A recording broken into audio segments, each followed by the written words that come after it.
అనకాపల్లి జిల్లా పాయకరావుపేట పట్టణంలో నూతనంగా నిర్మించిన అన్న క్యాంటీన్ ను ప్రారంభోత్సవం చేసిన రాష్ట్ర హోంమంత్రి వంగలపూడి అనిత స్వర్గీయ ఎన్టీ రామారావు విగ్రహానికి పూలమాలలు వేసి నివాళులు అర్పించిన హోంమంత్రి అన్న క్యాంటీన్ లో భోజనం వడ్డించి స్థానికులతో కలిసి భోజనం చేసిన హోంమంత్రి స్థానికుల నుంచి వినతి పత్రాలు స్వీకరించి వాటిని పరిష్కరించాలని అధికారులను ఆదేశించిన హోంమంత్రి ప్రతి ఒక్క రూరల్ మండలాల్లోని కూడా ప్రతి ఒక్క రూరల్ నియోజకవర్గాల్లోని కూడా ఈ అన్నా క్యాంటీన్లు ఏర్పాటు చేయాలి అని చెప్పి రీసెంట్గా రెండో విడతగా 63 అన్నా క్యాంటీన్లు ఏర్పాటు చేయడం జరిగింది. అందులో భాగంగానే పాయకరావుపేట నియోజకవర్గానికి పాయకరావుపేట మండలంలో ఈ అన్నా క్యాంటీన్ కూడా ఏర్పాటు చేయడం జరిగింది.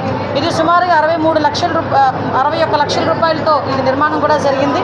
ఓవరాల్గా అడ్మినిస్ట్రేటివ్ శాంక్షన్ 63 అన్నా క్యాంటీన్లకి కూడా దగ్గర 38 కోట్ల రూపాయలు ఈరోజు వెచ్చించడం జరిగింది. అయితే అన్నా క్యాంటీన్ ఏర్పాటు చేయడమే కాకుండా ఇక్కడ అన్ని ఫెసిలిటీస్ ఇవ్వాలి, శుభ్రమైన భోజనం పెట్టాలి. ఏదో హైజీనిక్ లేకుండా ఇలా శుభ్రం లేకుండా భోజనం పెట్టే పరిస్థితి రాకూడదు అని ఎంతో ప్రతిష్టాత్మకమైన మనకి ఈ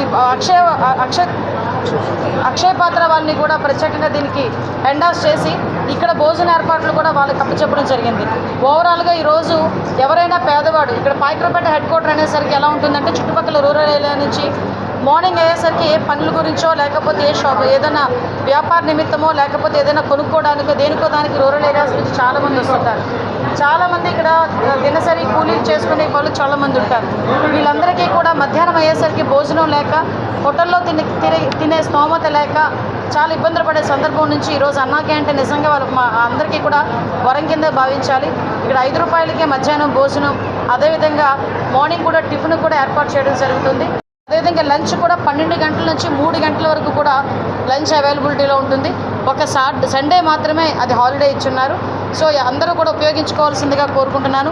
ప్రత్యేకంగా ఈ అన్నా క్యాంటీన్ అన్నది చాలా రాష్ట్రాల్లోని కూడా ప్రతిష్టాత్మకంగా తీసుకొని చేస్తున్న సందర్భం. మనందరికీ తెలుసు అమ్మా క్యాంటీన్ అని తమిళనాడులో కూడా ఏర్పాటు చేయడం, అందరినీ కూడా ఆదర్శంగా తీసుకొని ఇక్కడ అన్నా క్యాంటీన్ ఏర్పాటు చేయడం.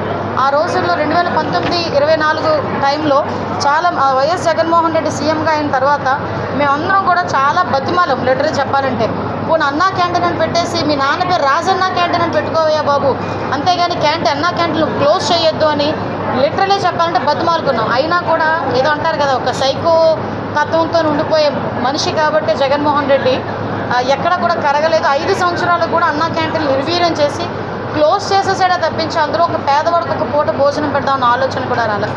ఈరోజు ప్రత్యేకంగా దీని మీద దృష్టి పెట్టడమే కాకుండా గౌరవ ముఖ్యమంత్రిగా దీన్ని ప్రతిష్టాత్మకంగా తీసుకొని ఈ కార్యక్రమం నిత్యం కూడా జరగాలనే ఉద్దేశంతో ఈ కార్యక్రమాన్ని ఏర్పాటు చేసినందుకు ప్రత్యేకంగా గౌరవ ముఖ్యమంత్రి గారికి, గౌరవ ఉప ముఖ్యమంత్రి గారికి, నారా లోకేష్ గారికి కూడా ప్రత్యేకంగా నేను ధన్యవాదాలు తెలియజేసుకుంటూ, ఇంకొక అన్నా క్యాంటీన్ కూడా నేను సారి రిక్వెస్ట్ చేస్తున్నా, అది నక్కపల్లి అడ్ రోడ్ సెంటర్ దగ్గర ఇంకొక అన్నా క్యాంటీన్ ఏర్పాటు చేయడానికి కూడా మేము సన్నాహాలు చేస్తున్నాం. అతి త్వరలో దాన్ని కూడా ఓపెనింగ్ చేసుకుంటాం. Thank you.